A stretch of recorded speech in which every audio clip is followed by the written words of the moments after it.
Training camp is about to break ground, and that is step one in football returning. But football is not back. You're going to hear a lot of people say football is back, baby. It's not back. Football is back when the regular season kicks off.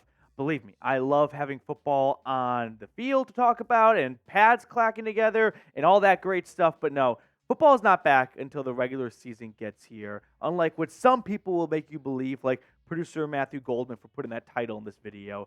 But if you are still excited for training camp getting underway, hit that thumbs up button.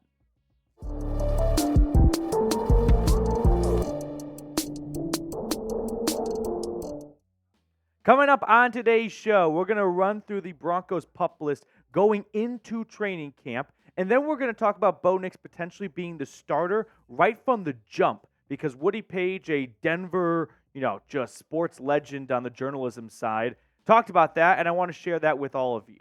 But let's first start with the PUP list for the Broncos, where we found Drew Sanders with an Achilles injury on it, Caden Stearns with a knee injury, and safety Delaren Turner-Yell with a knee injury as well. Caden Stearns coming back from a torn patella tendon, and then Delaren Turner-Yell from a torn ACL, and Sanders, who popped his Achilles working out in April. But you're going to hear the term PUP list a lot, so I want to share with you guys what that means exactly. It's the physically unable to perform list. So it's a roster designation for players recovering from an in-season injury or an injury at the team facility, like Drew Sanders back in April. Now, if you see a guy in the PUP list, they do count towards the 90-man roster. Now, you have to be placed on the PUP list before training camp begins. You can't be added to the PUP list after training camp gets underway. Now, if a player is on the PUP list once training camp in the preseason is over and going into the regular season, they'll be moved from the active PUP list to the reserve PUP list. And if you're on that list, you have to miss the first 4 weeks of the season. This happened to Baron Browning last year. Remember, he was on the PUP list to open up training camp, and then we didn't see him for the first, third or so of the season. Didn't get him back. I think it was the Packers game where he made his debut. So you're going to see PUP list a lot. It's not a very concerning thing. Like, if players are on the PUP list, that's not abnormal for someone coming back from an injury the season prior. It just means they're not quite at 100% participation level in practice. They still need some more time with the trainers and whatnot, and they can be activated off the PUP list at any time. Now, once they are activated off the PUP list, there's no going back. Now, the difference between the PUP list and injured reserve is before this year, if you were placed on IR before the season started, your season with that team was done. Nowadays, the new rules state that you can go on IR before the roster cutdown day, and you're not gone from that season for that team. So that's the PUP list right there. The Broncos do have someone on the NFI list. That's the non-football injury/illness list. Now, the UDFA running back Blake Watson from Memphis is on this list for Denver. We don't really know what reason why he's on it. Hopefully everything is okay. The NFI list is for people that take John Mechie, for example. Remember when he graduated from Alabama, drafted by the Houston Texans, he found himself on the NFI list because he was battling Hodgkin's lymphoma, I believe, some type of cancer.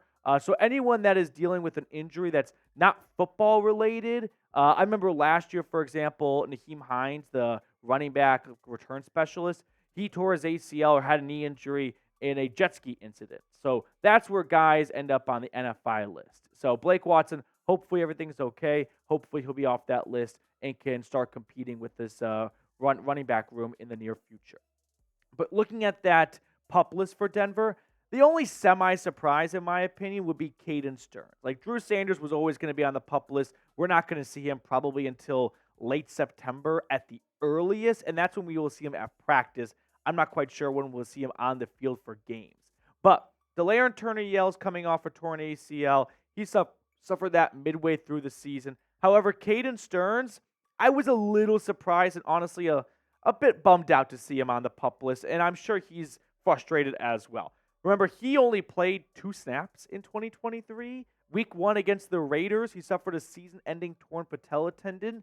And over the last 2 years, he has missed 28 games, or 82%.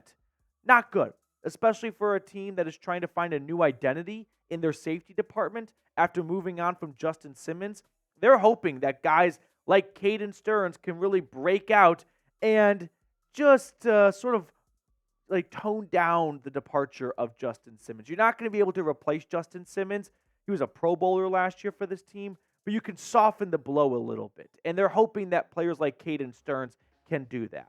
Now, Stearns, in his first year, he filled in a handful of times for Justin Simmons, and I don't think Kareem Jackson, but regardless, in his career through 3 seasons, he's been an extremely impactful player when on the field. 49 tackles, 2 tackles for loss, 9 pass breakups, 4 interceptions. The guy has been a takeaway machine. The issue is we have not seen him on the field very much. He played 2 snaps last year. The season before that, he only played 5 games. So step one for Caden Stearns is just getting back to a healthy, neutral site. The rest of the safety room for Denver, without Justin Simmons, you're looking at Brandon Jones and P.J. Locke as your top 2 guys. I think those are your 2 starters going into the season. Even if Caden Stearns was healthy, I think P.J. Locke would get the nod just because he's been more available for them the last 2 years and someone they can probably rely on and count on more. And we know Sean Payton is a coach who really leans into players he can rely on, hence him bringing a lot of former Saints players to Denver. Now, Brandon Jones came over in free agency on a 3-year, $20 million contract. Last year for the Miami Dolphins, appeared in 16 games, making 48 tackles, 2 tackles for loss, and a pair of interceptions as well. If we take a deeper dive into Brandon Jones' season last year, he ranked, according to PFF, 16th out of 95 safeties. That's an overall grade of 75.4. So the Broncos found some really good value in Brandon Jones. Again, you're hoping that he can replicate the season he had last year for what you're paying him this year to do, which is not a whole lot of money. I mean, we're talking $7.5-ish million. As far as safety contracts go, that's not earth-shattering money. So with Brandon Jones locking up one of the starting safety gigs, absolutely. We then turn to P.J. Locke, who I think is the most likely candidate to start next to him, as Caden Stearns is still working his way back from a very severe knee injury, like a torn patella tendon. Guys, these are not simple injuries that even over the offseason, your body just magically ramps back up to 100% like a video game. So P.J. Locke last year appeared in 12 games. He filled in a handful of times for K-Jack when he dealt with all of his suspensions, and he had some really good plays, 53 tackles, 2 tackles for loss, 5 pass breakups. I think P.J. Locke and Brandon Jones can really complement one another because with Brandon Jones, you're going to have more of your traditional safety, and with P.J. Locke, we know what a menace he can be. He's kind of like a Kareem Jackson Jr. He loves to lay the lumber. He likes to give out and dish out big hits. So let him creep towards the line of scrimmage a little bit and let Brandon Jones be more of your traditional coverage safety at the back end. Now, before we talk about BoNix potentially being a starter as soon as training camp breaks ground, I do want to tell everyone about our wonderful sponsor today, which is Game Time. If you love summer baseball and want to catch a Rockies game or any other major league team in your area, you're going to want to give Game Time a shot. Game Time is an authorized ticket marketplace of Major League Baseball, which means getting tickets faster and easier. Prices on the Game Time app actually go down the closer it gets to the first pitch. One thing I really like about the Game Time app is their flash deals. Save even more with exclusive in-app deals on select seats ahead of the game or event. Plus, they offer the Game Time guarantee. If you find tickets in the same section and row for less, Game Time will credit you 110% of the difference. Take the guesswork out of buying MLB tickets with Game Time. Download the Game Time app, create an account, and use code CHATSPORTS for $20 off your first purchase. Terms apply, but again, create an account and redeem code CHAT SPORTS for $20 off. Download Game Time today. Last minute tickets, lowest price guaranteed. One last thing I want to put on the PUP list conversation. There were 2 guys that escaped the list that somewhat surprised me. Rookie running back Audric Estime. Remember, he underwent knee surgery during the spring with a minor procedure, just an arthroscopic knee surgery, just to clean some stuff up. So thankful to see him escape the PUP list, and that means he should be ready to roll for the first day of training camp.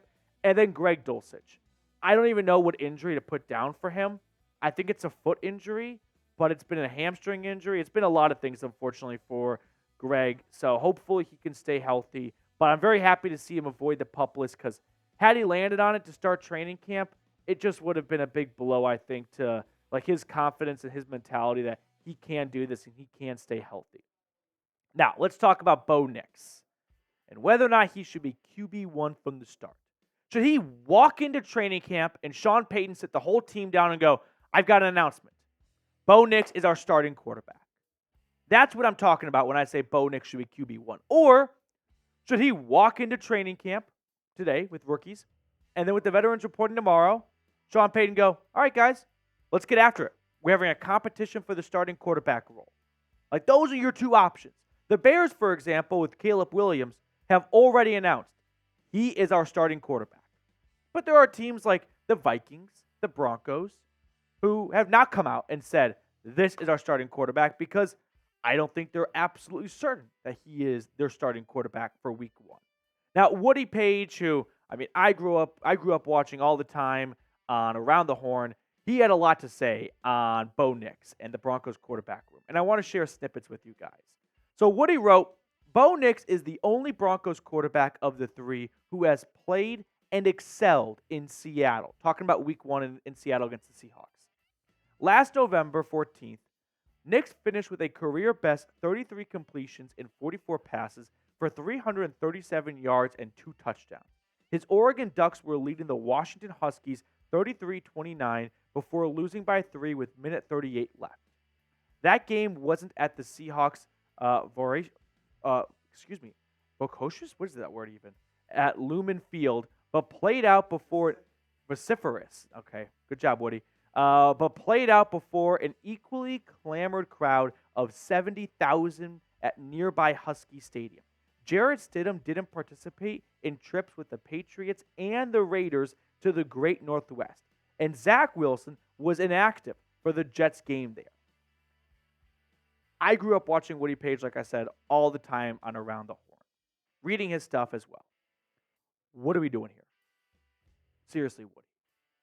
We're referencing Bo Nix's college stats when he played at Washington against the Huskies as an argument for why he should start week 1 in Seattle against the Seahawks? Come on. I'm not trying to rain down on the Bo Nix parade, but I think everyone watching should agree. Looking at college stats for a player in cities they played in and using that to justify why they should start is blasphemy. It really is. And then to add on to that by saying Jarrett Stidham with the Patriots didn't have any experience in the Northwest, which he kind of leaves vague. He doesn't say the Pacific Northwest. So I don't know if he's talking about just the Seattle area or if he's talking about the Rocky Mountain area with the Northwest. Yeah, Jarrett Stidham did not play in Denver with the Patriots. He did play in Denver with the Broncos last year. That should be good enough. I don't remember Bo Nix at Oregon playing at Mile High Stadium, so I don't see why he would get a pass for that. But this is really a big reach. I didn't have to go very far back to reference a collegiate quarterback who had a lot of success at a stadium or a city in college and then not replicating to the NFL their first year. I went back to Bryce Young in his rookie season. Look at the numbers he put up in week 1 of his NFL career, first game ever at Mercedes-Benz Stadium, which you may or may not know, hosts the SEC Championship, which something Alabama was accustomed to and Bryce Young won at Mercedes-Benz. And what did he do for his first NFL start in that same building? He went 20 for 38 for 146 yards, 1 touchdown, 2 interceptions. How about at the Caesars Superdome, where he played in the Sugar Bowl and won? 13 for 36, 130. Guys, no. You cannot look at stats from the cities they played in college and use that to further the idea of that's why he should be the starter. He was so good in Seattle in college last year on the road. Let's try it in the NFL. This is concerning, to be honest with you. Now, I think Woody is probably just having a little bit of fun with that. I hope, at least. I really hope he's not sitting down thinking like, I've got the golden ticket idea. Like, this is why he should start. Don't you guys remember what he did at Oregon last year at Husky Stadium? Surely that will translate over, and he'll throw for another 300 yards. Maybe he will, but it won't be because of what he did at a different stadium and probably not even the same zip code as Lumen Field in Seattle. Now, the million-dollar question that everyone, coaches, GMs, coordinators try to answer is there such a thing as too early, right? Can you play a rookie quarterback too early where it hurts their development? I don't have the answer for you. If I did, I probably wouldn't be working here. I'd probably be a consultant for the NFL and help every team with a rookie quarterback answer the question as to when you should start that rookie quarterback. Because that's been a problem and a question teams have been trying to wrestle and answer for decades. And every single coach and team seems to have their own train of thought and their own thinking as to the best way to go down that path. But let's continue reading what Woody Paige wrote. The concern among media maggots, I love that, is that Nix will struggle as a rookie.